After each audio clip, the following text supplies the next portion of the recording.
तो 19th century के mid तक फोटोसिंथेसिस के जो की फीचर थे वो अंडरस्टूड हो चुके थे कि कौन कौन से वो फीचर हैं वो प्रोटीन फोटोसिंथेसिस के लिए रिक्वायर्ड हैं। उसमें कार्बन डाइऑक्साइड, वाटर और लाइट, सनलाइट, ये जो फोटोसिंथेसिस के लिए मेन फीचर हैं। इसके बाद यहाँ पे आप इक्वेशन देख रहे हैं, ये इक्वेशन यहाँ पे दिया हुआ है। यहाँ पे आप देख रहे हैं कि कार्बन डाइऑक्साइड और वाटर लाइट के प्रेजेंस में कार्बोहाइड्रेट या शुगर का मालिक्यूल बनाते हैं, जो कि एक 6 कार्बन कंपाउंड है। ये कार्बोहाइड्रेट का इंपिरिकल फार्मूला है, जैसा कि आप केमिस्ट्री में पढ़ते हैं, क्योंकि जब बहुत सारे मालिक्यूल होते हैं एक ही ग्रुप के तो उनको एक इंपिरिकल फार्मूला से शो किया जाता है। साथ में फोटोसिंथेसिस में ऑक्सीजन इवॉल्व होती है।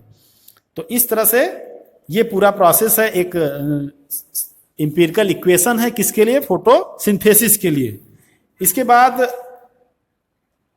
एक माइक्रोबायोलॉजिस्ट है कॉर्नेलियस वॉन नील, 1897 से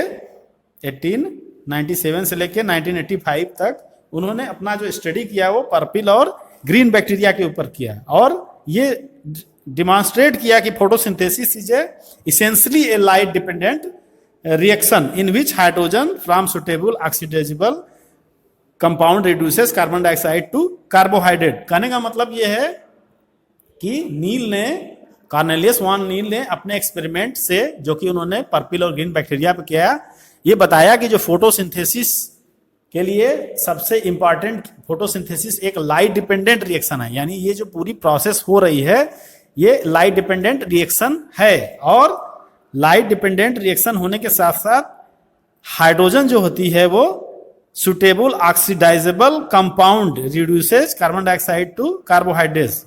कहने का मतलब कि जो हाइड्रोजन होती है वो किसी भी रिड्यूसेबल कंपाउंड से रिलीज होती है और CO2 से यानी कार्बन डाइऑक्साइड से जुड़ करके क्या बनाती है, कार्बोहाइड्रेट। आप यहाँ रिएक्शन में देख रहे हैं, ये रिएक्शन में आप देखिए यहाँ पे ये CO2 है और CO2 H2O के साथ जुड़ती है लाइट के प्रेजेंस में।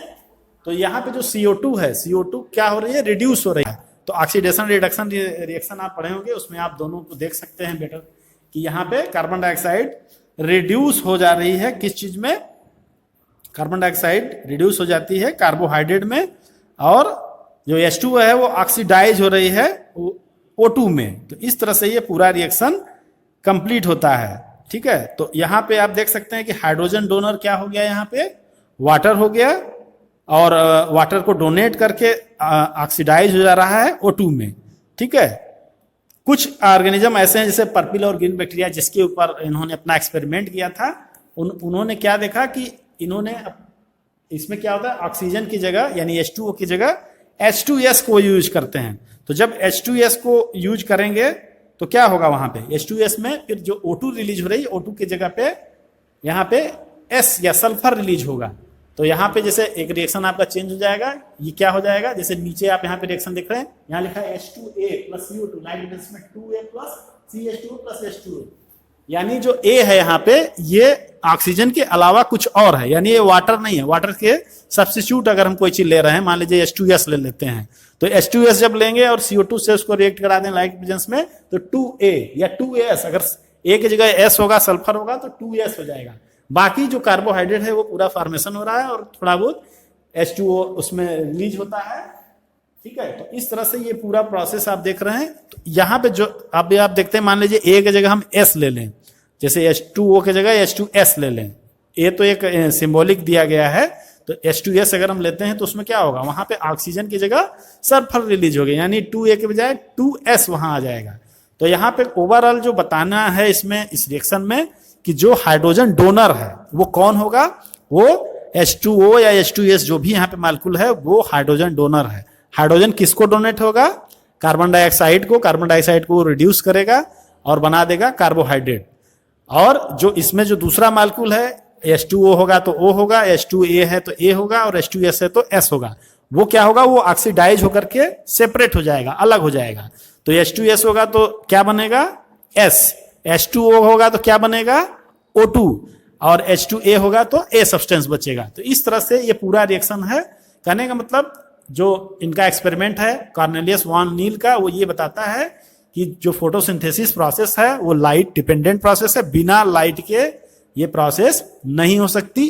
और दूसरी चीज, जो हाइड्रोजन है इसमें, कार्बोहाइड्रेट के अंदर जो हाइड्रोजन है वो कहां से आती है, वो आती है H2O या H2O मॉलिक्यूल से। जो हाइड्रोजन है वो H2O मॉलिक्यूल से आती है।